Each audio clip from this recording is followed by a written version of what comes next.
Temple है। तो Shriji temple is the house of Vrishabhanu, तो वो वृषभानु महल है और वहाँ से श्रीजी जो पीली पोखर है वो सीधा दिखता है। सो पीली पोखर का एक्चुअल नेम है प्रिया कुंड। और so we'll hear some pastimes, very beautiful pastimes of Radha Rani and Krishna in Pili Pokhar. जब राधा रानी छोटी सी थी तब उनसे मिलने के लिए शिवजी आए। जैसे शिवजी कृष्णा से मिलने के लिए आए थे तो वैसे वो उनसे मिलने के लिए आए। कृष्णा से मिलने के लिए तो उनको बहुत ही मेहनत करनी पड़ी क्योंकि यशोदा मैया ने उनको मिलने नहीं दिया। और आखिरकार जब कृष्णा रोने लगे तब जाकर सब गोपियों ने बोला कि हो सकता है वो बाबा से मिलने के लिए मिलाने के लिए कृष्णा रो रहे हैं। पर राधा रानी से मिलने के लिए उनको इतनी मेहनत नहीं करनी पड़ी। वो पीली पोखर पे राधा रानी अपनी सखियों के साथ खेल रही थी और शिवजी वहाँ पर आए और शिवजी ने उनके दर्शन करे और राधा रानी ने उनको अपना उनका एक्चुअल स्वरूप दिखाया, जैसे नारद मुनि को दिखाया था। और फिर उन्होंने शिवजी से पूछा कि आपको क्या चाहिए, मतलब व्हाट वरदान डू यू वांट। तो शिवजी ने बोला बस मुझे यही चाहिए कि मैं यहीं इस स्थल पर हमेशा रहूँ।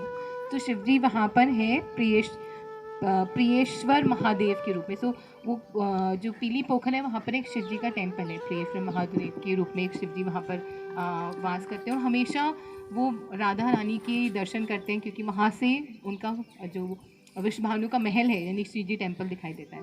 बार की बात है, राधा रानी अपनी सखियों के साथ खेल रही थी, बरसाने में खेल रही थी और वो घर घर खेल रही थी। लड़कियों को बहुत शौक होता है घर घर खेलने का, तो राधा रानी अपनी सखियों के साथ घर घर खेल रही थी। अगेन इसके बहुत सारे वर्जन है।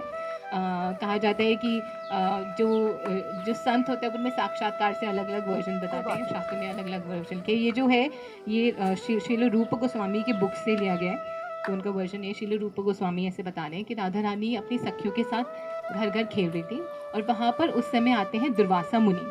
अब दुर्वासा मुनि का नेचर जैसे हमें बताया कि बहुत ही गुस्से वाले हैं।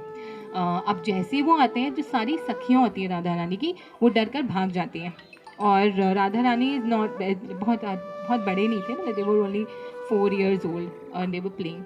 लेकिन राधा रानी डरती नहीं है। अब राधा रानी अपने घर में देखा था कि कैसे वृषभानु जब भी कोई संत आता था, कोई भी साधु आते थे, उनकी सेवा करते थे, उनको बिठाते थे और उनको कुछ भोजन देते थे, प्रसाद देते थे। तो ऐसी राधा रानी ने उनको बुलाया और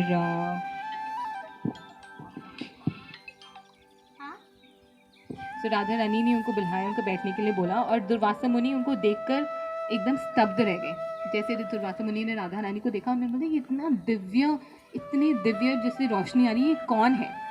और वो भी बिल्कुल बिल्कुल मोहित होकर बैठ गए वहाँ पर। अब राधा रानी क्या करी थी, मिट्टी से व्यंजन बना रही थी, तो उन्होंने फटाफट एक लड्डू बनाया और इससे पहले दुर्वासा मुनि को कुछ समझ आता वो लड्डू उन्होंने उनके मुंह में डाल दिया। अब जैसे ही वो लड्डू दुर्वासा मुनि के मुंह में आया, पहले तो उनको लगा कि मेरे मुंह में मिट्टी आ रही है, पर जैसे ही वो लड्डू उनके मुंह में आया तो उनको लगा कि इतना अमृतमय स्वाद मैंने आज तक नहीं चखा, ये इस धरती का हो ही नहीं सकता, ये जो भौतिक जगत है इसका स्वाद है ही नहीं, ये तो गोलोक से आया है। तो इतने प्रसन्न हुए उनकी सेवा से, उनके भाव से, तो उन्होंने उनको आशीर्वाद दिया। उनको 3 आशीर्वाद दिए। उनको बोला कि आप जो भी बनाओगे वो उसका स्वाद अमृतमय होगा, मतलब उसको दैट विल बी ट्रांसडेंटल, और जो भी आपका बनाया हुआ भोजन प्राप्त करेगा वो हमेशा ही उसको कोई भी बीमारी नहीं होगी and he will always be victorious. तो अब ये बात पूरे बरसाना में फैल गई। हर गांव वालों को पता चल गया कि ऐसे राधा रानी को दुर्वासा मुनि ने वरदान दिए हैं। अब ये पहुंची बात नंदगांव से। बरसाना और नंदगांव बिल्कुल पास पास है। नंदगांव और नंदेश्वर हिल तो बिल्कुल पास पास है। तो वहाँ पहुंची। अब वहाँ पहुंची नंदगांव की रानी यानी यशोदा मैया के पास। और नंदगांव के जो सबसे प्यारे हैं कृष्णा के लिए यशोदा मैया ने सोचा कि क्यों ना मैं जाकर कीर्तिदा से बात करूँ और उनको बोलूँ कि काश राधा रानी मेरे कृष्ण के लिए भोजन बनाए। तो ऐसे जाकर उन्होंने उनसे बात करी और कीर्तिदा ये सुनकर बहुत खुश हुई क्योंकि उनको लगा कि अच्छा मेरी राधा कहाँ जाएगी, वृंदावन जाएगी। और मन ही मन वो भी चाहती थी किसी तरह से कि उनका रिश्ता हो जाए। तो फिर ऐसे बात हुई और ये एग्री हो गया कि राधा रानी वहाँ पर जाएगी। तो बरसाना और नंदगांव का डिस्टेंस अप्रॉक्सीमेटली 7 to 8 kilometers है। So every day in the morning Radha Rani along with her sakhiyas used to go to Nandgaon to cook for Krishna. और हर रोज़ यशोदा मैया देखती थी कि कैसे राधा रानी कितनी निपुणता के साथ सब कुछ मैनेज करती है, सब सखियों को इंस्ट्रक्शन भी देती है और खुद भी बना रही है और हर एक चीज़ का स्वाद अलग होता है।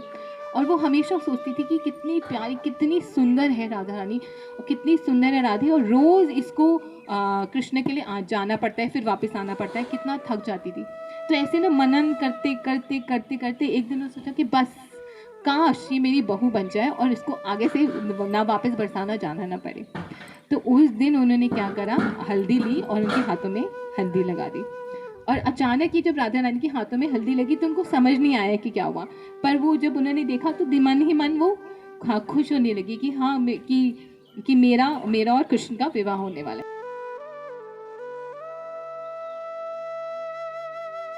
शर्माते शर्माते वो वहाँ से चली गई।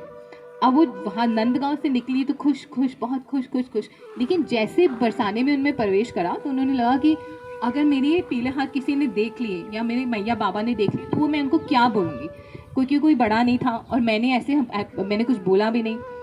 तो वो चिंतित होने लगी। तो उनकी सखियाँ, ललिता सखी और विशाखा सखी आई और ललिता ने बोला कि कोई बात नहीं, यहाँ पर जो प्रिय कुंड है वहाँ पर जाकर तुम अपने हाथ धो।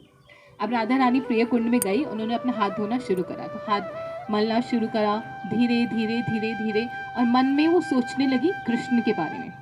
तो और सोचने लगी कि हाँ मुझे अभी विवाह करना चाहिए, क्या मुझे अपनी आज़ादी छोड़नी चाहिए। फिर उनको कृष्ण का ख्याल आया कि कृष्ण कितने सुंदर है, और ये सोच सोच कर उनके हाथ से हल्दी निकल भी गई थी, तब भी वो हाथ रब करी जा रही थी।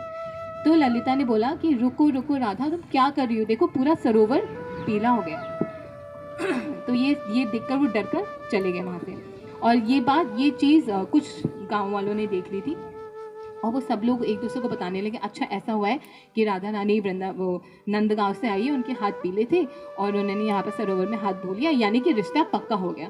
अब सारे गांव वाले इतने खुश और खुशी खुशी गए नंद महाराज, सॉरी यश भानु महाराज के पास और कीर्तिदा के पास। उनको बताया कि अरे आप मैया, आपको पता है कि हमारी लाली का रिश्ता कृष्णा के साथ हो गया है और यशोदा मैया ने आपकी बेटी के हाथ पीले कर लिए। और राधा रानी वहाँ खड़े हुए शर्मा रही थी। तो कीर्तिदा ने राधा रानी की तरफ देखा, राधा रानी ने अपनी आंखें झुका ली। तो कीर्तिदा समझ गई कि हाँ ये तो रिश्ता हो गया है। तो उस दिन कीर्तिदा ने और विश्वभानु ने खूब सारा मोती, खूब सारा धन नंदगांव भिजवाया। और जब वो नंदगांव पहुंचा तो यशोदा मैया को यकीन हो गया कि जो मैंने रिश्ता करा है वो पक्का हो गया।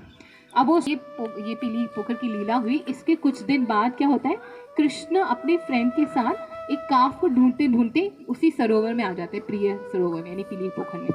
और जैसे ही वो आते हैं सरोवर के पास और अचानक बोलना शुरू कर देते हैं कि ये क्या है, ये क्या है, ये क्या है। और जो उनके गोपा फ्रेंड्स हैं वो सोचते हैं कि कृष्ण ऐसा क्या बोल रहे हैं, क्या है। और बोलते बोलते वो सरोवर के अंदर प्रवेश करना शुरू करते हैं। तो पैसे पहला पैर रखते हैं, फिर दूसरा रखते हैं। तो जैसे जैसे वो उनका शरीर सरोवर के अंदर जाता है, जो अंदर का शरीर है वो श्याम वर्ण से गौर्ण वर्ण हो जाता है, जितना भी शरीर पानी के अंदर था, और ऊपर का शरीर श्याम वर्ण रहता है। तो ऐसे ऐसे वो पूरे ही सरोवर में अंदर चले जाते हैं, सिर्फ उनका मोर मुकुट बाहर होता है। और जब वो बाहर आते हैं तो वो बोलना शुरू करते, कृष्णा कृष्णा कृष्णा कहाँ है, कृष्णा कहाँ है, कृष्णा तुम कहाँ हो। तो सारे सखा जो होते हैं वो बोलने लगते हैं, अरे तुम ही तो कृष्णा हो। पर वो कुछ नहीं सुनते। फिर वो सारे लताओं से पूछते हैं, लता पता पेड़ पक्षी, कृष्णा कृष्णा कृष्णा कहाँ है। तो क्या है, वो जो सरोवर है, जैसे जो राधा रानी अपने हाथ बांधी, तो सरोवर में सिर्फ हल्दी नहीं, राधा रानी के जो प्रेम का भाव है वो भी उसके अंदर आ जाता है। इसलिए उस सरोवर में आचमन जब हम करते हैं तो हमें भगवान से प्रे करना चाहिए, राधा रानी से, कि श्रीमती राधा रानी वो आपके भाव का एक अंश भर हमारे अंदर आ जाए, एक 1% ऑफ दैट 0.0001% में हमारे अंदर आ जाए कि we should we have a soft heart. अब ऐसे कृष्णा परेशान, उनके फ्रेंड्स परेशान कि क्या करें, कैसे वापस लेकर जाएं। पर धीरे धीरे शाम होते होते उनका वर्ण वापस आ जाता है, वो अपनी बाहरी चेतना में वापस आ जाते हैं और वो इतना थक जाते हैं कि वो वापस चले जाते हैं। This is not a beautiful past time.